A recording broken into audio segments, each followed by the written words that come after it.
commencé en 47, c'est mon père, juste après-guerre, qui était maréchal ferrant, parce que juste après-guerre, il n'y avait pas de tracteur, il n'y avait pas de... c'est que des chevaux. Il y avait mon père, il y avait un apprenti, il y avait deux, trois personnes, quoi. Ça fait 42 ans que je suis ici. Il n'y avait qu'un hangar, il n'y avait pas tous ces hangars-là. Il n'y avait que celui-ci, mais même pas jusqu'au fond, il était arrêté bien avant. On était tous dans le même atelier.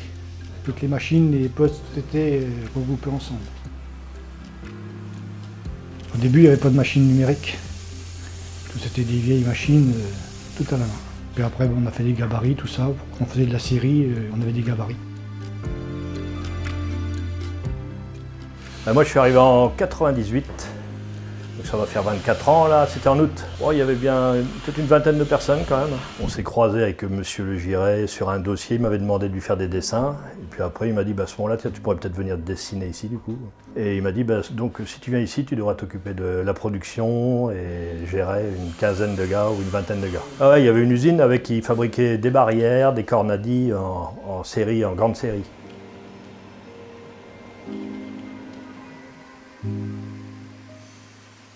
Le début, ça a été les clôtures électriques pour parquer les vaches dans les champs, et puis les chariots de machines à traire. Et petit à petit, on est parti, on s'est spécialisé dans le matériel tubulaire d'élevage.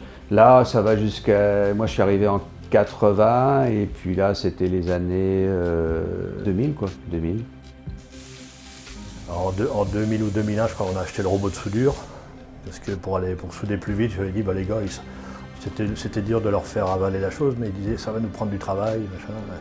Et en fait non, après il fallait qu'ils nourrissent le robot, donc ils avaient encore plus de travail.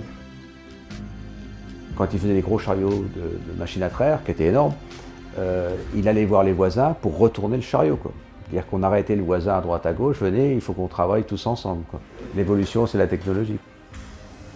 Pour moi, une entreprise familiale, ça reste... on se connaît bien, on n'est pas... Les gens sont pas fiers, puis voilà. Quand on est bien dans l'entreprise, on y reste.